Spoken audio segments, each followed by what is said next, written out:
ఓకేనండి, right. So ఉపరాష్ట్రపతికి సంబంధించినటువంటి దాంట్లో మనకి ఉపరాష్ట్రపతి పదవికి సంబంధించినటువంటిది అయితే ఇక్కడ ఉపరాష్ట్రపతికి సంబంధించినటువంటి దాంట్లో మనకి భారత రాజ్యాంగంలోని ఎన్నో భాగం ఉపరాష్ట్రపతి గురించి తెలియజేస్తుంది.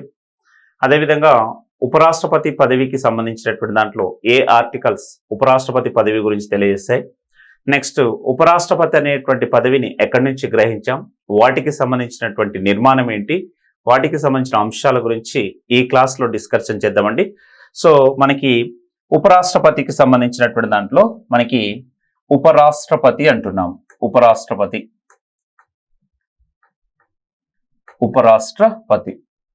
సో ఇక్కడ ఉపరాష్ట్రపతికి సంబంధించినటువంటి దాంట్లో మనకి భారత రాజ్యాంగంలోని ఐదవ భాగంలో ఉన్నటువంటి భారత రాజ్యాంగంలోని 5వ భాగంలో ఉన్నటువంటి ఆర్టికల్ 63 నుండి 71 వరకు ఉన్నటువంటి ఆర్టికల్స్ ఉపరాష్ట్రపతికి సంబంధించిన అంశాలు, వాటికి సంబంధించిన నిర్మాణం గురించి తెలియజేయండి. భారత రాజ్యాంగంలోని 5వ భాగంలో ఉన్నటువంటి ఆర్టికల్ 63 నుంచి 71 వరకు ఉన్నటువంటి ఆర్టికల్స్ ఉపరాష్ట్రపతి పదవికి సంబంధించిన అంశాలు, వాటి యొక్క నిర్మాణం గురించి తెలియజేశాయి. సో మరి దీనికి సంబంధించిన దాంట్లో మనకి భారత ఉపరాష్ట్రపతి అనేటువంటి పదవిని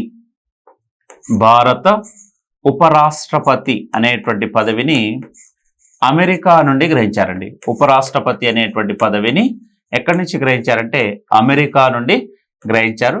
అదేవిధంగా భారత ఉపరాష్ట్రపతిని అమెరికా ఉపాధ్యక్షుడితో పోల్చవచ్చు. భారత ఉపరాష్ట్రపతి అనేటువంటి పదవిని అమెరికా ఉపాధ్యక్షుడితో పోల్చవచ్చును. ఏ పదవిని? భారత ఉపరాష్ట్రపతి అనేటువంటి పదవిని అమెరికా ఉపాధ్యక్షుడితో పోల్చవచ్చు అనేటువంటి దాన్ని తెలియజేస్తున్నాం. అయితే వాస్తవానికి రాజ్యాంగ సలహాదారుడైనటువంటి బిఎన్ రావు రూపొందించినటువంటి రాజ్యాంగ ముసాయిదాలో ఉపరాష్ట్రపతి అనేటువంటి పదవి గురించి ప్రస్తావించబడలేదండి. ఉపరాష్ట్రపతి అనేటువంటి పదవి గురించి ప్రస్తావించబడలేదు. అయితే ఒకవేళ ఏదేని కారణం చేత రాష్ట్రపతి పదవి ఖాళీ ఏర్పడితే సుప్రీంకోర్టు ప్రధాన న్యాయమూర్తి అదేవిధంగా లోక్సభ స్పీకర్ రాజ్యసభ చైర్మన్ కలిసి ఒక కమిషన్ గా ఏర్పడి, సుప్రీంకోర్టు ప్రధాన న్యాయమూర్తి అదేవిధంగా లోక్సభ స్పీకర్ అండ్ రాజ్యసభ చైర్మన్లు ఒక కమిషన్ గా ఏర్పడి రాష్ట్రపతి యొక్క విధులను నిర్వర్తించవచ్చును అనేటువంటి అంశాన్ని మనకి బిఎన్ రావు సూచించారండి. అయితే ఇక్కడ వాస్తవానికి బిఎన్ రావు రూపొందించినటువంటి రాజ్యాంగ ముసాయి ఉపరాష్ట్రపతి గురించి అనేటువంటి పదవి గురించి ప్రస్తావించబడలేదు.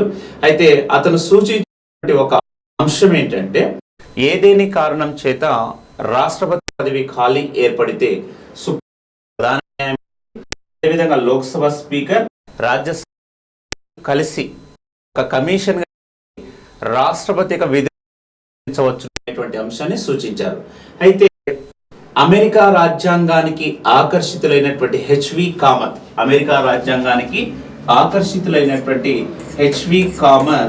భారత రాజ్యాంగంలో ఉపరాష్ట్రపతి అనేటువంటి పదవిని చేర్చాలని రాజ్యాంగ పరిషత్ సభ్యులను సూచించడమైనది. కాబట్టి హెచ్వి కామత్ యొక్క సలహాలు సూచనలు అనుసరించి భారత రాజ్యాంగంలో ఉపరాష్ట్రపతి అనేటువంటి పదవిని చేర్చడం జరిగింది. అంటే ఏదేని కారణం చేత రాష్ట్రపతి పదవి ఖాళీ ఏర్పడితే తాత్కాలిక రాష్ట్రపతిగా ఉపరాష్ట్రపతి ఆ బాధ్యతలను నిర్వర్తించవచ్చు అనేటువంటి భారత రాజ్యాంగంలో ఉపరాష్ట్రపతి అనేటువంటి పదవిని చేర్చడం జరిగింది. ఎవరి యొక్క సలహాలు సూచనల మేరకు అంటే హెచ్వి కామత్ యొక్క సలహాలు సూచనల మేరకు ఇక్కడ ఉపరాష్ట్రపతి అనేటువంటి పదవిని భారత రాజ్యాంగంలో చేర్చారని చెప్పొచ్చు. మరి రాష్ట్రపతి పదవికి సంబంధించిన దాంట్లో ఏ ఆర్టికల్ అంటే 63 నుంచి 71 వరకు ఉన్నటువంటి ఆర్టికల్స్ ఉపరాష్ట్రపతి పదవికి సంబంధించిన అంశాలు వాటి యొక్క నిర్మాణం గురించి తెలియజేస్తున్నాయి. సో దీంట్లో ఒక్కొక్క ఆర్టికల్ గురించి మనం తెలుసుకుంటే మనకి ఉపరాష్ట్రపతికి సంబంధించినటువంటి ఆర్టికల్ భావించాలి. దీంట్లో ఫస్ట్ వన్ ఆర్టికల్ 63.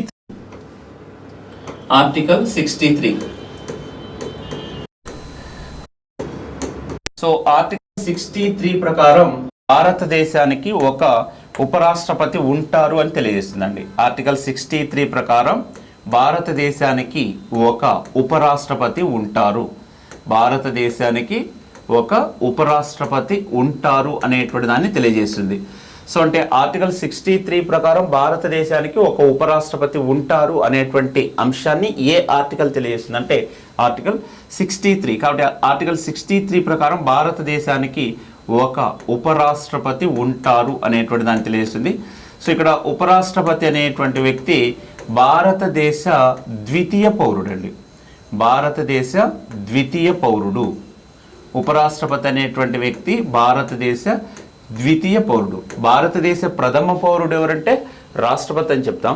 భారతదేశ ద్వితీయ పౌరుడు ఎవరంటే భారతదేశ ద్వితీయ పౌరుడు ఉపరాష్ట్రపతి అని చెప్తాం.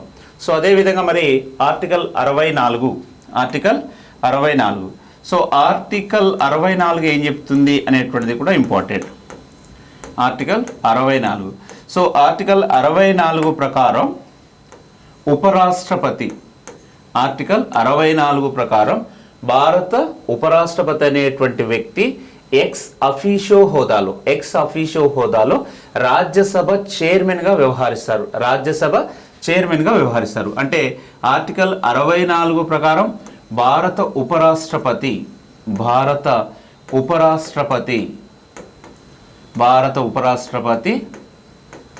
ఎక్స్ అఫీషియో హోదాలో రాజ్యసభకి చైర్మన్గా వ్యవహరిస్తారు. ఎక్స్ అఫీషియో హోదాలో రాజ్యసభకి చైర్మన్గా వ్యవహరిస్తారని చెప్తున్నాం. అంటే వాస్తవానికి రాజ్యసభ చైర్మన్గా ఎవరంటే ఉపరాష్ట్రపతి వ్యవహరిస్తారు. అది ఉపరాష్ట్రపతి అనేటువంటి వ్యక్తి ఏ హోదాలో రాజ్యసభకి చైర్మన్గా వ్యవహరిస్తారంటే ఎక్స్ అఫీషియో హోదాలో. సో ఎక్స్ అఫీషియో హోదాని ఎందుకు అంటున్నాం? అతను ఏ సభలోనూ సభ్యుడు కానటువంటి వ్యక్తి అండి, ఏ సభలోనూ సభ్యుడు కానటువంటి వ్యక్తి అయినప్పటికీ ఇతను రాజ్యసభకి చైర్మన్గా వ్యవహరిస్తారని చెప్తున్నాం. సో మరి ఈ విధంగా ఉపరాష్ట్రపతికి సంబంధించినటువంటి దాంట్లో మనకి ఇతను అంటే ఉపరాష్ట్రపతి అనేటువంటి వ్యక్తి ఎక్స్ అఫీషియో హోదాలో రాజ్యసభకి చైర్మన్గా మినహాయించి మరే ఇతర పదవులలో ఇతను కొనసాగరాదు అనేటువంటి దాన్ని కూడా తెలియజేస్తుంది. అయితే వాస్తవానికి ఆర్టికల్ 89 సబ్ క్లాస్ 1 ప్రకారం రాజ్యసభకి చైర్మన్ ఎవరంటే ఉపరాష్ట్రపతి అని చెప్తామండి. 89 సబ్ క్లాస్ 1 ప్రకారం రాజ్యసభకి చైర్మన్గా ఎవరు వ్యవహరిస్తారంటే ఉపరాష్ట్రపతి వ్యవహరిస్తారు. సో ఉపరాష్ట్రపతి రాజ్యసభకి చైర్మన్గా వ్యవహరించేటటువంటిది సో ఏ హోదా అంటే ఎక్స్ అఫీషియో హోదాలో అని చెప్తున్నాం. అయితే ఈ విధంగా ఉపరాష్ట్రపతి రాజ్యసభ చైర్మన్గా విధులను నిర్వర్తించేటటువంటి సందర్భంలో లోక్సభ స్పీకర్తో సమానమైనటువంటి అధికారాలను కలిగి ఉంటారు. అయితే ఇక్కడ ఒక అంశాన్ని గమనించాల్సింది ఏంటంటే లోక్సభ స్పీకర్తో సమానమైనటువంటి అధికారాలను కలిగి ఉన్నప్పటికీ కేవలం ఆర్థికపరమైన అంశాలు మినహాయించి మిగిలిన అన్ని అంశాలలో లోక్సభ స్పీకర్తో సమానమైనటువంటి అధికారాలను కలిగి ఉంటారు.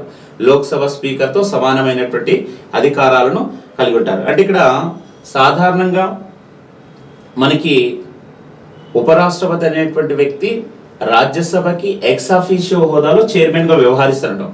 ఎక్స్ అఫీషియో అనేటువంటి పదాన్ని ఎందుకు వాడుతున్నామంటే ఏ సభలోనూ సభ్యుడు కానటువంటి వ్యక్తిని ఎక్స్ అఫీషియో అంటాం. కాబట్టి ఉపరాష్ట్రపతి అనేటువంటి వ్యక్తి ఎక్స్ అఫీషియో హోదాలో రాజ్యసభకి చైర్మన్గా వ్యవహరిస్తారు అనేటువంటి దాన్ని తెలియజేస్తుంది. సో ఇక్కడ మరి ఇది 64కి సంబంధించిందండి. నెక్స్ట్ అదే విధంగా మనకి ఆర్టికల్ వచ్చేసరికి 65. సో ఆర్టికల్ 65కి సంబంధించిన దాంట్లో ఆర్టికల్ 65 ప్రకారం ఏ కారణం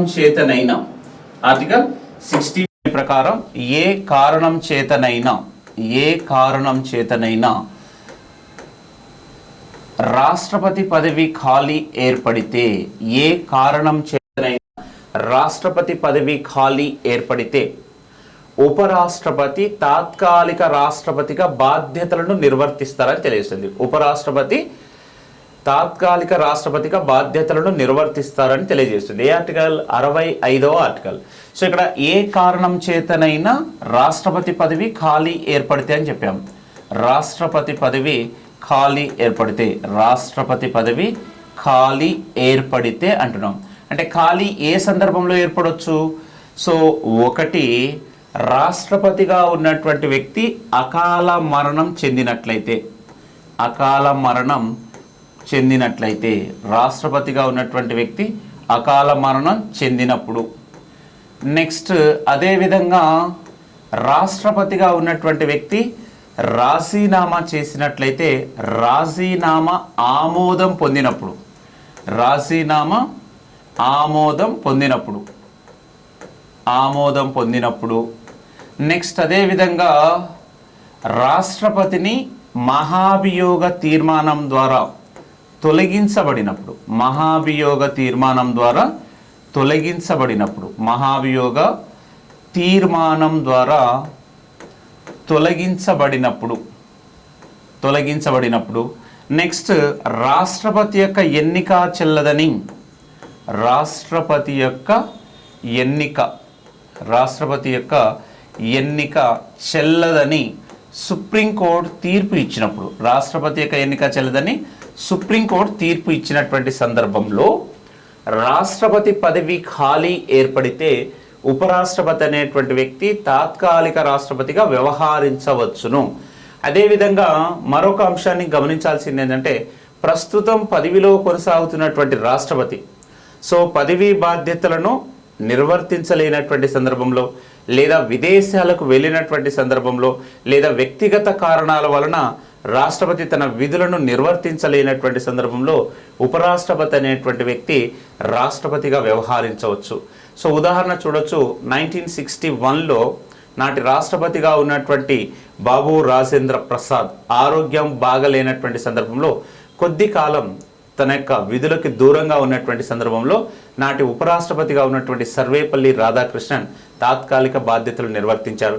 నెక్స్ట్ అదేవిధంగా 1982లో జ్ఞాని జైల్ సింగ్, 1982లో జ్ఞాని జైల్ సింగ్ రాష్ట్రపతిగా ఉన్నటువంటి కాలంలో ఆరోగ్యం బాగలేనటువంటి సందర్భంలో ఉపరాష్ట్రపతి అయినటువంటి మహమ్మద్ హిదయతుల్లా తాత్కాలిక రాష్ట్రపతిగా బాధ్యతలు నిర్వర్తించారు.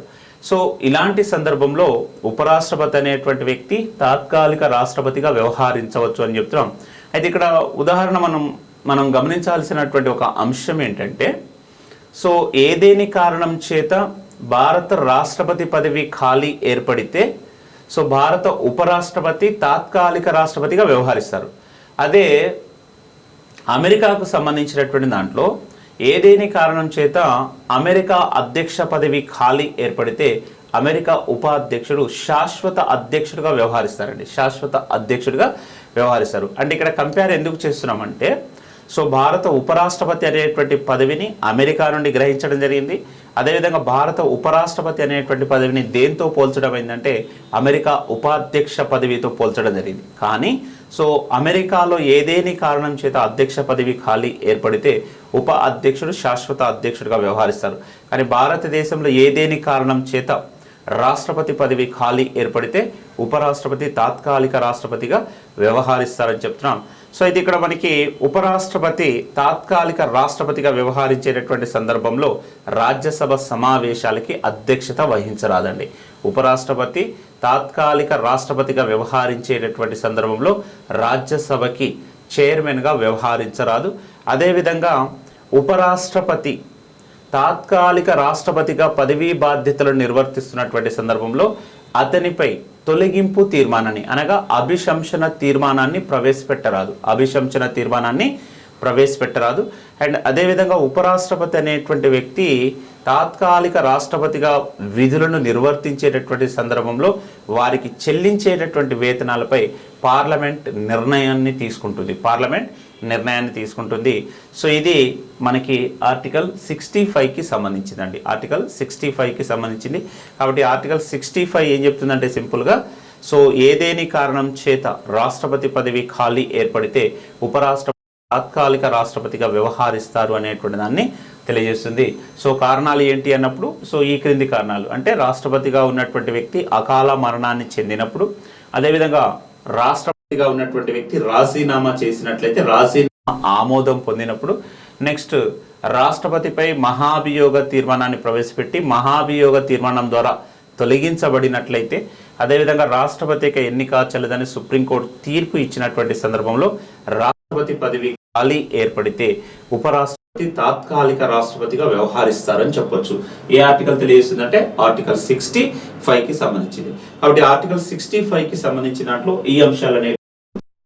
అదేవిధంగా రాష్ట్రపతిగా ఉన్నటువంటి వ్యక్తి ప్రస్తుత పరిస్థితిలో సో విధులను నిర్వర్తించలేనటువంటి సందర్భంలో కానీ, లేదా అనారోగ్య కారణాల వల్ల కానీ, లేదా విదేశాలకు వెళ్ళినటువంటి సందర్భంలో కూడా ఉపరాష్ట్రపతి తాత్కాలిక రాష్ట్రపతిగా బాధ్యతలను నిర్వర్తించవచ్చు. కాబట్టి ఇది మనకి ఆర్టికల్ 65కి సంబంధించింది. ఇక నెక్స్ట్ మనకి దీని తర్వాత ఆర్టికల్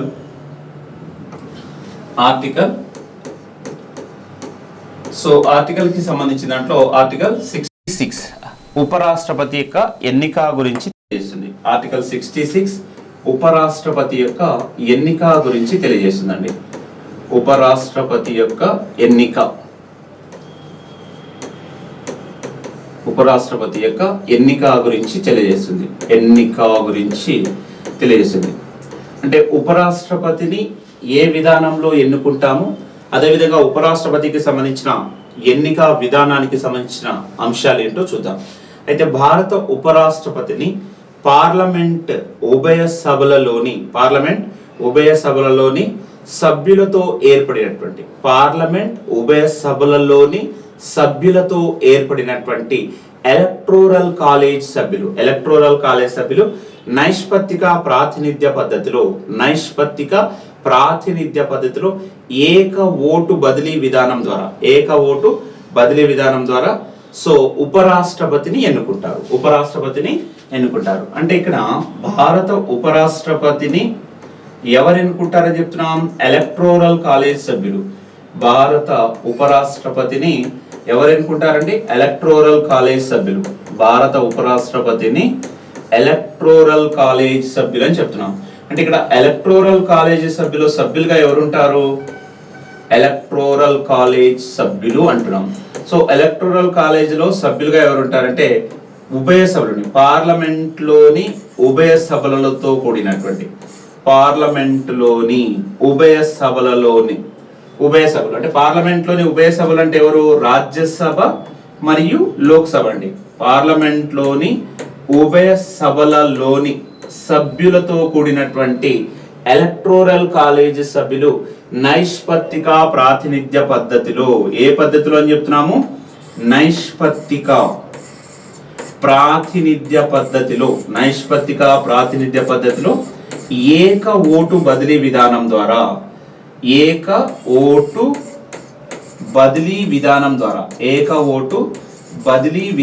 ద్వారా సో ఉపరాష్ట్రపతిని ఎన్నుకుంటారు.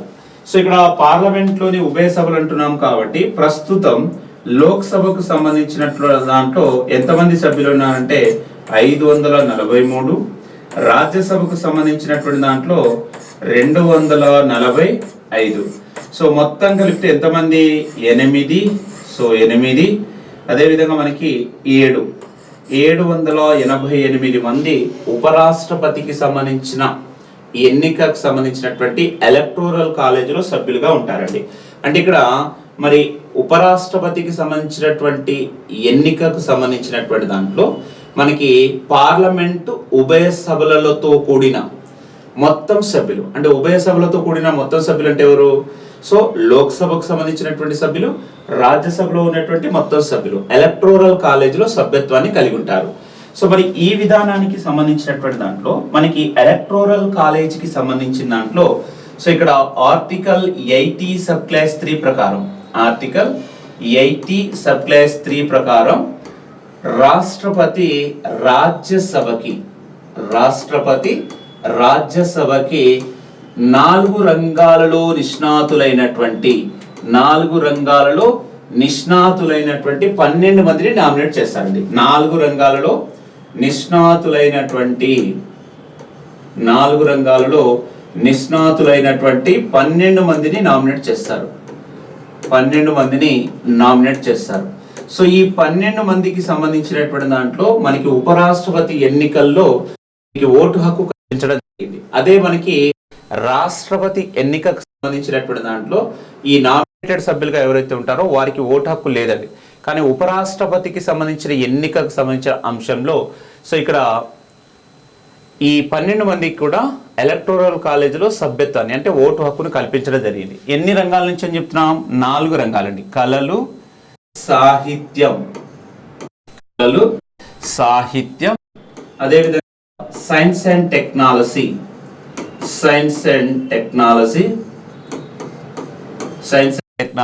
సేవా రంగం. ఈ 4 రంగాలను రాష్ట్రపతి రాజ్యసభకి 12 మందిని నామినేట్ చేస్తారు. 4 రంగాల నుంచి సో రాష్ట్రపతి రాజ్యసభకి 12 మందిని నామినేట్ చేస్తారు. ఈ విధంగా నామినేట్ చేయబడిన ఈ 12 మందికి కూడా భారత ఉపరాష్ట్రపతి ఎన్నికల్లో ఓటు హక్కు కల్పించడం జరిగింది. నెక్స్ట్ అదేవిధంగా మనకి ఆర్టికల్ 331 ప్రకారం లోక్సభకి సో రాష్ట్రపతి 2 ఆంగ్లో ఇండియన్స్ని నామినేట్ చేసేవారు. అయితే ప్రస్తుతం లోక్సభకు సంబంధించినటువంటి వ్యవస్థలో ఆంగ్లో ఇండియన్ వ్యవస్థని రద్దు చేయడం జరిగింది. ఆంగ్లో ఇండియన్లకు కలిగినటువంటి రిజర్వేషన్లు తొలగించబడ్డాయి. సో ఏ రాజ్యాంగ చట్టం అంటే 104వ రాజ్యాంగ